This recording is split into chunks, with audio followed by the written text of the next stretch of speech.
윌리엄 교수님 3D 프린팅 유튜브 강좌입니다. 제조 사용자 앞에서는 다음과 같은 메탈 3D 프린팅 부품이라기보다는 의료용 임플란트 뼈인데요.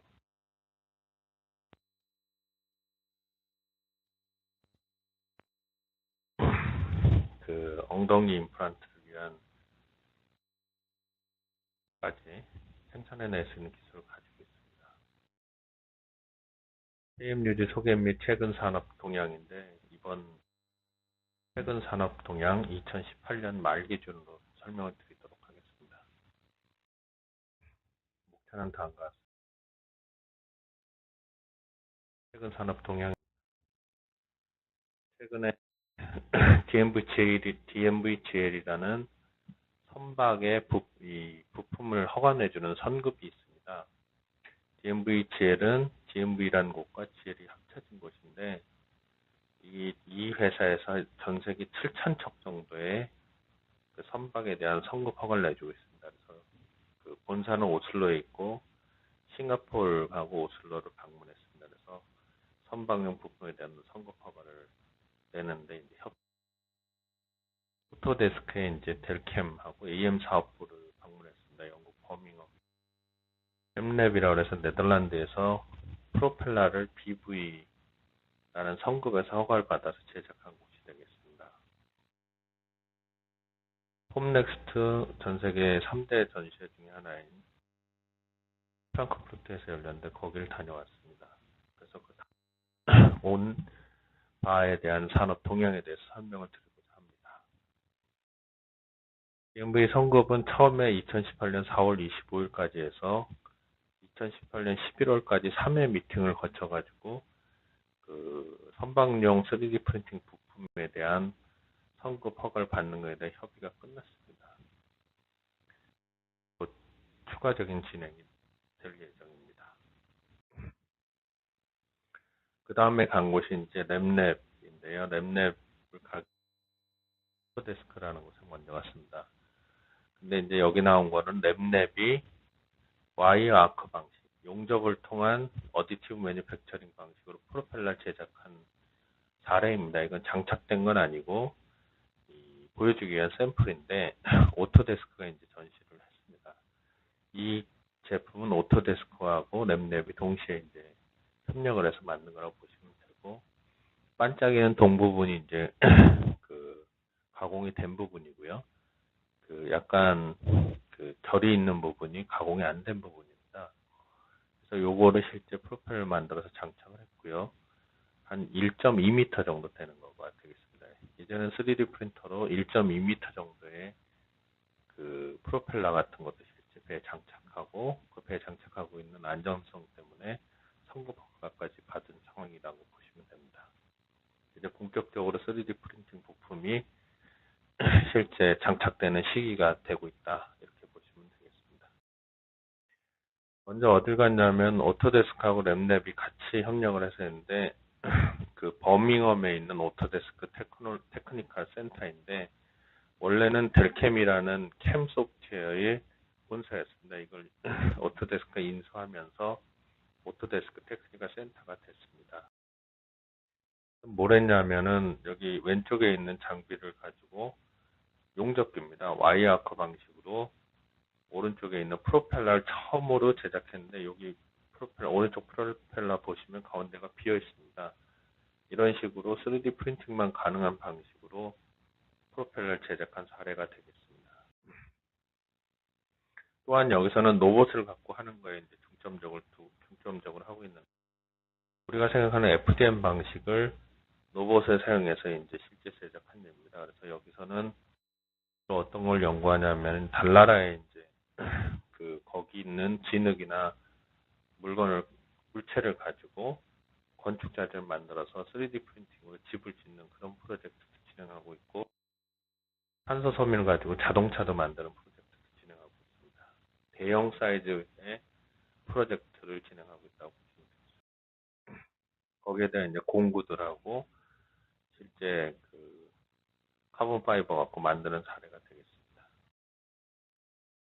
프린팅하는 과정이 왼쪽에 나와 있고, 오른쪽에는 이 프린터를 사용해서 그 카본 파이버를 만든 사례가 되겠습니다.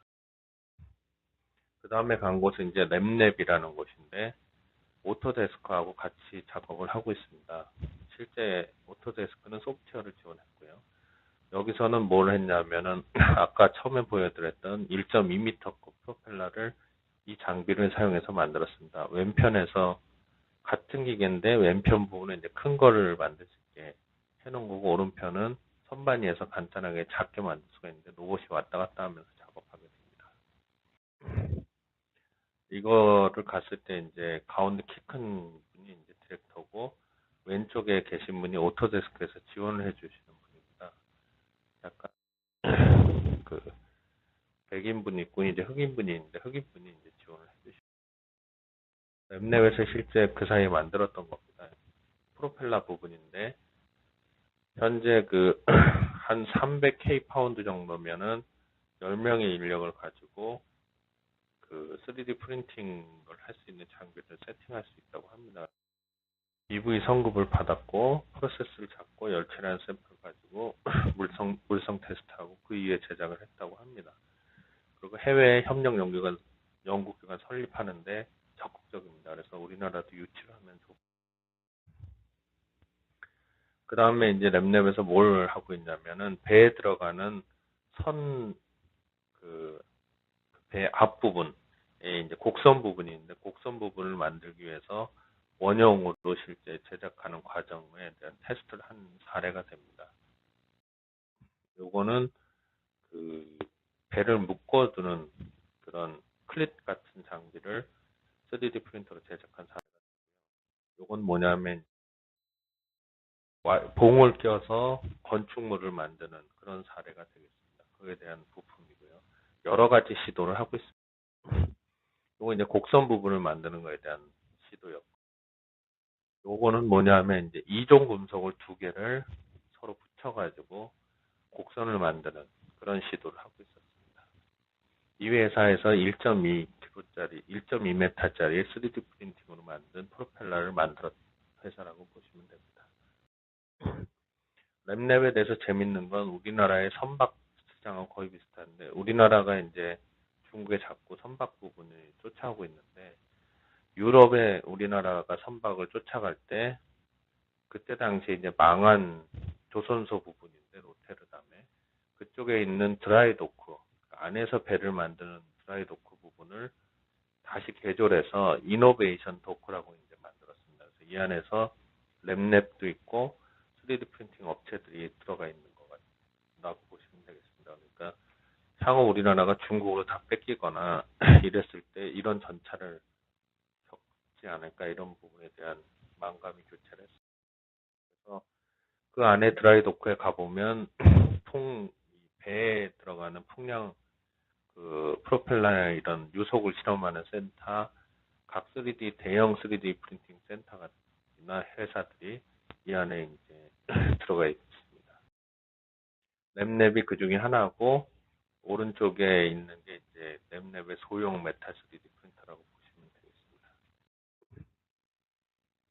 그 다음에 이제 폼넥스트를 갔습니다. 폼넥스트는 세계 3대 3D 프린팅 전시회 중에 하나이고, 프랑크푸르트에서 진행하고 있습니다. 가장 재밌었던 거는 이제 왼편에 EOS가 1m 이상 되는 높이의 3D 프린팅으로 출력물을 제작했고, 오른쪽 기어를 G가 거의 1m급으로 제작한 예가 되겠습니다.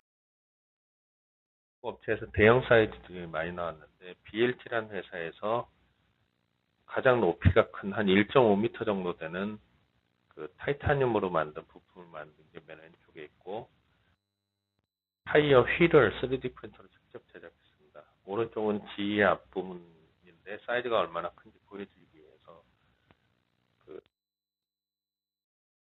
그리고 그 다음에 재밌는 건 이제 대형 프린팅인데, SLM사가 SLM 솔루션이라는 그 3D 프린팅, 메타 3D 프린팅 회사에서 부카티 자동차와 캔커버를 만들었습니다. 8개의 캔커버를 만들었는데, 한 80cm 이상 되니까 한 그 소형 소형이 아니라 소량의 고급차는 이제 3D 프린팅으로 생산이 가능할 거라고 봅니다. 그래서 8개 생산하는데 4일하고 7시간이 걸렸습니다. 이런 걸 주물로 떠서 틀 만들고 만들려면 많은 시간이 걸리는데 5일 정도면 이제 충분히 만들어낼 수 있는 그런 시장이 됐고 사이즈도 대형화되고 있다. 이런 거를 보시면 좋을 것 같습니다. 그 다음에 BLT에 아울러서 이제 샤이닝 3D라는 이쪽 업체도 400mm에 한 1m급으로 만드는 그런 예가 이제 많이 보여지고 있습니다. 중국 업체 대형화가 아주 특징이라고 보시면 되겠습니다. 중국 업체들이 이제 대량 생산하기 위해서 보여주는 그런 사례가 되겠습니다. 그리고 재밌는 건 이제 BLT가 중국 안에서 80대를 놓고 메탈 공장을 만들어서 실제 생산을 하고 있다는 게 또 재밌는 사실로 볼 수가 있습니다. 자동차 부분에 보면 이게 폰넥스트에서 나온 건데 얼마 전에 이제 플라스틱으로 10,000불 이하의 자동차를 만들겠다고 중국에서 생산하고 이태리, 제가 알기로는 이태리인데 이태리에서 설계했다고 해서 나온 10,000불 이하의 자동차, 전기 자동차고요. 오른쪽 위는 SLM이 그 3D 프린터로 자동차를 만든 그런 사례입니다. 많은 부품이 이제 3D 프린팅으로 됐고, 오른쪽 아래는 호프만 그룹이 3D 프린팅으로 만들 수 있는 모든 자동차 부품을 만들어 본 사례가 되겠습니다. 그 다음에 재밌는 거는 MIM이라고 해서 메탈 인젝션 몰딩이라는 가공 방식이 있습니다.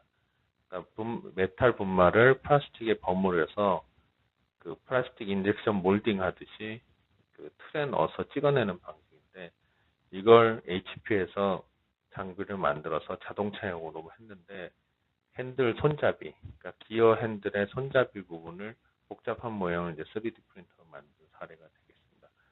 이제는 자동차 부분도 메탈 쪽으로 들어가는데 대량 생산을 하기 위해서 메탈 바인드 제트 방식이 주류가 되지 않을까 생각을 합니다. 이건 아주 정밀도가 크지 않고 대량 생산하는 그런 부품은 이쪽으로 갈 거라고 보고 메탈 인젝션 몰딩을 대체할 거라고 보고 있습니다. 이상으로 최근 동향에 대해서 설명을 드렸습니다. 그 자세한 사항이나 메탈 프린팅을 원하시는 분은 한국 적층제조 사용자 협회 KAM 유지로 문의를 하시면 되겠습니다. 감사합니다.